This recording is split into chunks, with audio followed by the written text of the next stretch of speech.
In a cinematic universe dominated by caped crusaders, brooding anti-heroes, and Gotham's perpetual gloom, the allure of a Batman film typically rests on the dynamic interplay of mystery, action, and a brooding hero donning the iconic cape and cowl. While it is no secret that Batman's character has undergone various interpretations over the years, this rendition sought to explore the caped crusader with a more dense and investigative narrative. The movie opens with much promise. There is a chilling opening scene where we are posed to witness a brutal murder enacted by a masked assailant. We then cut to a narration by Batman on Halloween. It perfectly sets the tone. A dark and disturbed Gotham thriving in the rain. Thieves and killers swarm and scatter on the innocent. A shining light in the form of a bat strikes fear on these pests. It looks down on the city with disgust. The music is chilling, growing with intensity as the story introduces us to our hero.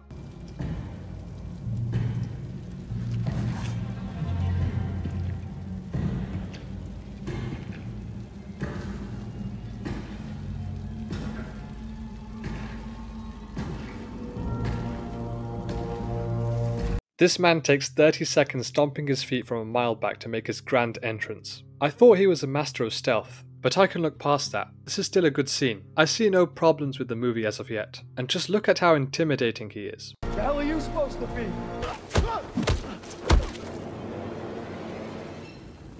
I'm vengeance. He ruined it. There was no need to say that line. It would have been more chilling if he just remained silent throughout the whole sequence. The first and second act of The Batman is a deliberately slow-paced mystery that focuses on Batman as a detective, trying to solve ambiguous riddles from an unknown assailant. Sounds intriguing, sounds different. Sounds like the filmmakers are actually implementing a great amount of care and depth into the psyche of Batman. The result was unfortunately a huge backfire. I realise that this is a film that has been acclaimed for its storytelling and cinematography. It's developed a huge fan base. However, I found the tone to be extremely one-note to the point where it became exhausting to concentrate. The pace was patient but sluggish. The shots felt prolonged, providing no tension to accommodate the flow of the narrative. And the biggest factor that I had an issue with were the characters. In particular Batman. Even as Bruce Wayne, he did not offer much heart in the film. He is the centre focus of the story, and yet there was a cold, distant aura surrounding this version of Batman. He was empty, there was no soul to be found. By no means is this a criticism on Robert Pattinson's performance. He is an extremely talented actor and a good casting choice. It was the direction and the writing that made the Batman such a dull character. I know this is supposed to be a more realistic take on Batman, but just looking at the design of the suit made it difficult for me to keep a straight face. How can you expect me to watch Batman morph into a flying squirrel and take this scene seriously? At the end of the day, Batman is a fantasy, realism is not a necessary factor. We want to see cool gadgets and giant wings that allow him to glide with elegance above the grimy streets of Gotham. The tone of the film is bleak and dreary, always shot in rainy nights to evoke the essence of Frank Miller's The Dark Knight Returns. Though this tone does not shift, at some point I was waiting for there to be a moment that would grab my attention with a truly exciting set piece. The initial promise of a deliberately slow-paced mystery, focusing on Batman as a detective, quickly turns into a disappointment as the film fails to deliver on its potential. The deliberate pacing, while characteristic of noir films, lacks the riveting third act that typically characterizes the genre. The dialogue, crucial in any detective narrative, lacks the wit and risque quality found in classic noir films. The pace of the film is slow and methodical, taking its time to complement the dialogue and allow the story to flow as a patient-building noir narrative. If you're a fan of noir films, you are well accustomed to the slow pacing of the first two acts, which is then succeeded by a riveting third act that is cathartic, satisfying, and extremely compelling. And a huge factor that makes noir films so successful is their dialogue. Movies like Sunset Boulevard and The Maltese Falcon feature dialogue that is risque and witty and contain many quotable lines that stick with you. In contrast, The Batman features dialogue with no memorable lines, and is always delivered with little urgency or energy because the tone is so drab.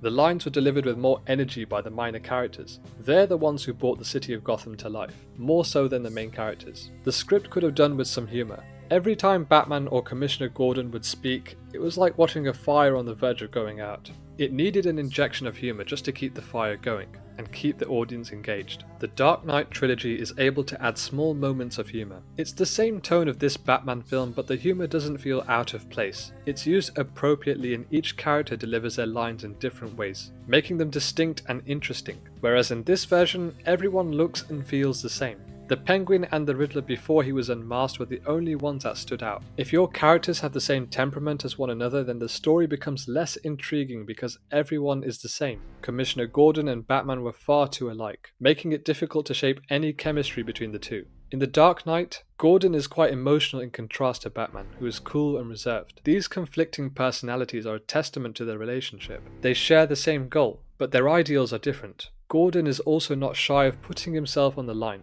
which leads to drastic measures that change them. The Commissioner Gordon in The Batman has very little conflict with Batman. Thus, their relationship is dull and feels forced to push the story forwards. And he uses this low baritone rasp just like Batman, which didn't work for me because it was borderline copying Batman's voice. Having two people talk with the same vocal tone was a poor choice of direction because it prevented the chance of an intriguing dynamic. I don't mind the tone of the film. Having a gritty and dark adaptation seems to be the norm for Batman movies, and it works effectively. But what we notice with Christopher Nolan's Batman is that his character changes from a naive vengeful adolescent to a foreboding and heroic superhero. In this version of Batman, he's just the same moody guy from beginning to end. It's so depressing to watch him solve and detect. I realise that Batman's backstory has been done time and time again in the past. I get that we don't need to establish his origin story from childhood.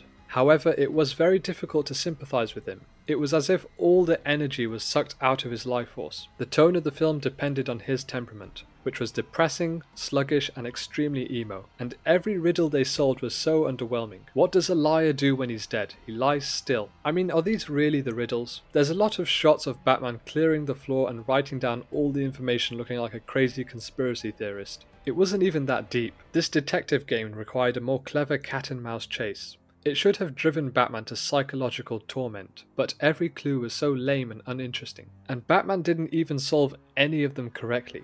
He got one completely wrong, which resulted in a pointless car chase with the Penguin, so that was energy and time completely wasted. And he's conveniently helped by other people to solve the clues. Like a police officer mentions the Riddler used a carpet tucker to kill his victims. If he wasn't there, Batman does not figure out the master plan that Riddler had for the final act. This movie is the first Batman adaptation to focus on his detective work, and he wasn't even good at it. He just got lucky. Now you could argue that he's only been the Batman for 2 years and is likely to make many mistakes. So maybe you can give him the benefit of the doubt. No, this is a grown man with infinite gadgets and money at his disposal. He's received the best education and the best physical training. There is no excuse for his incompetence. I liked Andy Serkis's portrayal of Alfred. I would have liked to see more scenes between Bruce and Alfred. The scene between the two in the hospital was a rare moment of genuine emotion I felt. Alfred is not just a butler to Bruce. He is a father figure, and this creates an emotional attachment to the story and the jeopardy of the characters. If they incorporated more scenes between the two, I would have been more invested when Alfred was caught in the explosion that was plotted by the Riddler. It happened too fast and didn't feel urgent, and a lot of that was down to how Batman reacted to the situation. We saw that he cared about Alfred, but he didn't really break down or show any sign of human empathy. In the hospital room, he was just staring blankly with no sense of vengeance. The film did not show Bruce Wayne for who he truly was. He was still Batman. He didn't feel different. I couldn't see anger, pain or hatred in him. He may say that he's suffering in the narration, but I can't see it on his face. I can't feel it in the way he talks. He's reserved and cold throughout the entire film. He's the main character in a 3-hour movie. I want to be able to relate and sympathize for him, but I just couldn't. The portrayal of Batman as a stoic and emotionless figure, even in the face of personal tragedy, detracts from the viewer's ability to connect with the character. Unlike the nuanced evolution seen in Christopher Nolan's Dark Knight trilogy, this Batman remains a moody and unchanging figure throughout, making it challenging for the audience to empathize with his struggles or root for his success. The focus on Batman's detective skills and a unique angle for this adaptation ends up falling short. Batman's incompetence in solving the riddles, coupled with convenient assistance from others, undermines the very essence of the character as a master detective. The lack of a psychological torment that typically accompanies a complex cat-and-mouse chase robs the film of the tension and intrigue expected in a detective-driven narrative. Let's discuss the Riddler. A joke of a villain turned into a dark and twisted Zodiac-like killer is a cool concept, and it was working just fine. Even with the strange noises and sudden fits of anger, he was a fun villain to watch. As soon as his identity was revealed, I could no longer take him seriously. He targeted Bruce Wayne and didn't even know that he was Batman. He had pictures of Bruce and Batman in his apartment and couldn't put 2 and 2 together. He was essentially just an incel who wanted revenge on people who had corrupted Gotham and made life hard for him as an orphan. There was a really tragic storyline in the Riddler that could have been explored. Instead, you make him out as this unsympathetic psychopath who was just labelled as this mental nutcase. The worst character in the movie was Catwoman. She had no chemistry with Batman. Their romance was forced and unjustified. I did not care for her backstory and her shocking reveal to be the daughter of Falcone. This was a poorly constructed relationship that confused more than engaged. She was pretty one-note like Batman, which made it very difficult to care for her in the final act. The third act was not great. All of this build-up, all of these so-called intricate clues just to have some politician assassinated. The Riddler was able to gain a cult of online incels, which is practically an army. There was so much evidence online it really makes you question how smart the police department and Batman really are. This third act is starting to remind me of the last act of The Dark Knight, in which the Batman learns from the Joker of his final plan, much like the Riddler tells Batman his plan before bursting into song.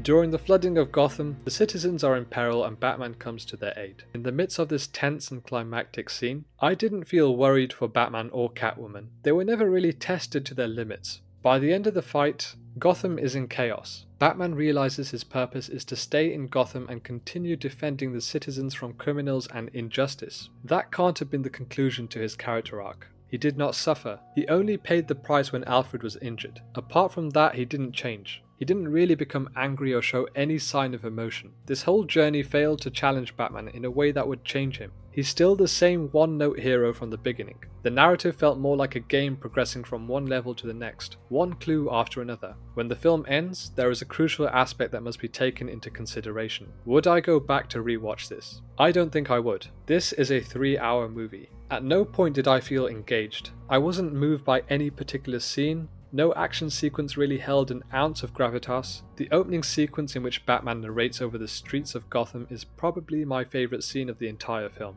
There's a lot of elements from a technical perspective to praise. It's arguably the star of the movie. It's very well shot, but I couldn't care less about what's actually happening to the characters. In the end, the film's 3-hour runtime becomes an arduous journey. I was unable to fully engage with the characters or feel the weight of their struggles. In conclusion, this adaptation of Batman stands out not for its uniqueness but for its missed opportunities and unfulfilled promises.